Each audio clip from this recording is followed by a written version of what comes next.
कभी आसमान की तरफ देखकर सोचा है कि आखिर वहां ऊपर है क्या? ज्यादातर लोगों को बस एक खाली जगह दिखती है, पर क्या हो अगर ये कहा जाए कि ये खाली जगह असल में एक जीती जागती जिंदगी देने वाली एक पूरी की पूरी व्यवस्था है, एक ऐसी अदृश्य ढाल जो हमें अंतरिक्ष की खतरनाक दुनिया से बचाती है। तो चलिए आज इसी अदृश्य ढाल के रहस्यों से पर्दा उठाते हैं। तो सवाल ये उठता है कि आखिर ये अदृश्य ढाल है क्या जो धरती पर हर जिंदगी को अंतरिक्ष के खतरों से महफूज रखती है? ये सवाल हमें हमारे ग्रह की एक बहुत ही बुनियादी सच्चाई तक ले जाता है। एक ऐसी चीज जो इतनी जरूरी है कि हम उसे देख भी नहीं पाते, पर उसके बिना एक पल भी जिंदा नहीं रह सकते। तो क्या है ये रहस्यमयी ढाल? हाँ, ये है वायुमंडल। इसे ऐसे समझिए जैसे धरती के चारों ओर एक बड़ा सा आरामदायक कंबल लिपटा हो। और ये कंबल सिर्फ हमें गर्म नहीं रखता, बल्कि सांस लेने के लिए हवा देता है और सूरज की खतरनाक किरणों से भी हमारी हिफाजत करता है। इसके बिना पता है क्या होता? दिन में हम झुलस जाते और रात में जम जाते। ये हमारे ग्रह का एक परफेक्ट थर्मोस्टेट है। बिल्कुल। तो ये हवा जिसे हम हर पल सांस में लेते हैं, ये असल में है क्या? ये कोई एक चीज नहीं है, बल्कि गैसों का एक बड़ा ही मजेदार कॉकटेल है। चलिए इस जिंदगी देने वाली रेसिपी के एक एक हिस्से को समझते हैं। ये जानकर शायद थोड़ी हैरानी हो, जिस हवा में हम सांस लेते हैं उसमें ज्यादातर तो नाइट्रोजन है, पूरे 78%। हाँ, हमें जिंदा रहने के लिए उस 21% ऑक्सीजन की जरूरत है, लेकिन नाइट्रोजन भी पेड़ पौधों के लिए सुपर इम्पोर्टेंट है। और वो बाकी की छोटी छोटी गैसें, भले ही वो मात्रा में कम हो, पर उनका असर बहुत बड़ा है। इन्हीं छोटी गैसों में से एक है कार्बन डाइऑक्साइड। इसे हमारे ग्रह का कुदरती थर्मोस्टेट समझिए। ये धरती की कुछ गर्मी को रोक लेती है, ठीक वैसे ही जैसे कोई ग्रीन हाउस करता है, और हमारे ग्रह को रहने लायक गर्म बनाए रखती है। इसके बिना हमारी पृथ्वी एक बहुत बड़ा बर्फ का गोला होती। लेकिन यहाँ एक पेंच है। हम लोग इस कुदरती संतुलन के साथ छेड़छाड़ कर रहे हैं।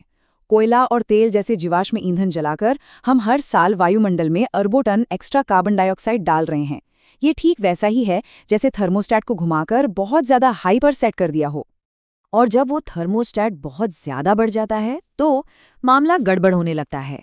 हमारा ग्रह गर्म हो जाता है, जिसे हम ग्लोबल वार्मिंग कहते हैं। इसका मतलब है पिघलते हुए ग्लेशियर, बढ़ता हुआ समुद्र का लेवल और दुनिया भर के तटीय शहरों के लिए एक बहुत बड़ी मुसीबत। ठीक है, तो अब हम ये जान गए हैं कि हवा क्या है। तो अब एक एडवेंचर के लिए तैयार हो जाइए। हम एक रॉकेट की सवारी करने वाले हैं, सीधे धरती की सतह से वायुमंडल की 5 अलग अलग परतों को पार करते हुए अंतरिक्ष के मुहाने तक। अपनी सीट बेल्ट बांध लीजिए। हमारा पहला स्टॉप क्षोभमंडल। ये हमारा घर है। यहीं पर हम सब रहते हैं, सांस लेते हैं और अपने सारे मौसम का अनुभव करते हैं। चिलचिलाती धूप से लेकर गरजते हुए तूफान तक सब कुछ यहीं होता है।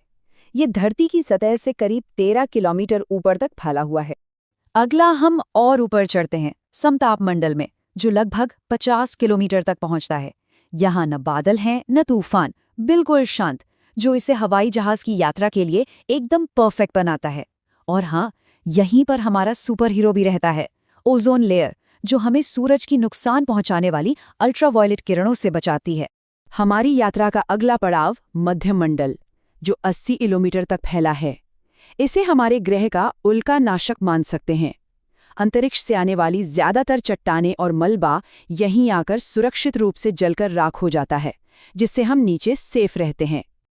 अब यहाँ से चीजें सच में गर्म होने वाली हैं, क्योंकि हम बाह्य वायुमंडल में दाखिल हो रहे हैं, जो 80 से 400 किलोमीटर तक फैला है। यहाँ आयनोमंडल नाम का एक खास इलाका है।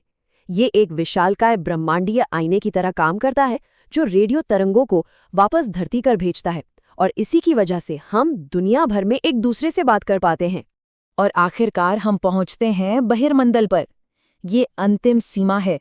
ये वायुमंडल की सबसे बाहरी परत है, जहां हवा इतनी ज्यादा पतली है कि यकीन करना मुश्किल है। यहीं पर हीलियम और हाइड्रोजन जैसी हल्की गैसें धीरे धीरे अंतरिक्ष के विशाल खालीपन में मिल जाती हैं। तो वायुमंडल सिर्फ एक के ऊपर एक रखी परतों का ढेर नहीं है।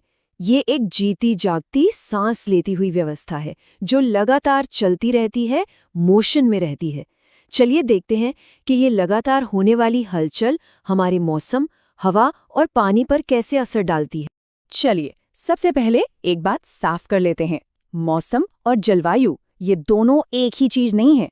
मौसम वो है जो आज हो रहा है, धूप है, बारिश है या हवा चल रही है, जबकि जलवायु किसी जगह का लंबे समय का मौसम का पैटर्न है। जैसे किसी रेगिस्तान का हमेशा सूखा रहना या किसी वर्षावन का हमेशा नम रहना। कभी सोचा है कि हवा चलती क्यों है? ये सब हवा के दबाव यानी एयर प्रेशर का खेल है। देखिए, गर्म हवा फैलती है, हल्की हो जाती है और ऊपर उठती है, जिससे कम दबाव का क्षेत्र बनता है। वहीं ठंडी हवा भारी होती है और नीचे बैठती है, जिससे ज्यादा दबाव का क्षेत्र बनता है।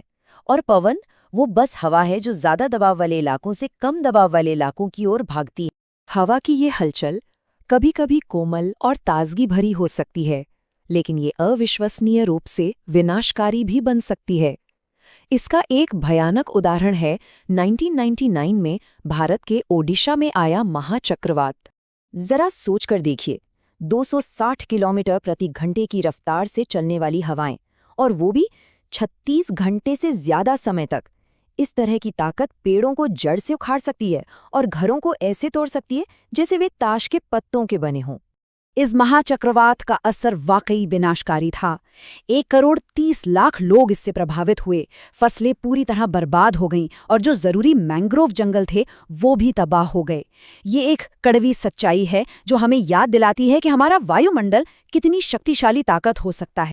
तो जैसे जैसे हमारी ये यात्रा खत्म हो रही है, एक बात तो साफ है, हमारा वायुमंडल बहुत जटिल है, शक्तिशाली है और हमारी जिंदगी के लिए बेहद जरूरी है। ये एक विशाल नाजुक कंबल है जो हमें हर पल, हर सेकंड बचाता है। तो यहाँ से सबसे बड़ी सीख क्या मिलती है? यही कि हम सिर्फ जमीन पर नहीं रहते, हम हवा के एक विशाल नाजुक महासागर की तलहटी में रहते हैं और हमारा हर एक काम उस महासागर में लहरें पैदा करता है। ये अदृश्य व्यवस्था हमारा वायुमंडल हमारे ग्रह पर हर एक जीवित चीज को सहारा देता है। यह हमें वो हवा देता है जिससे हम सांस लेते हैं, हमें खतरों से बचाता है और हमारे मौसम को काबू में रखता है। तो सवाल ये उठता है, हम अपने इस कीमती और नाजुक ढाल की रक्षा के लिए क्या करेंगे?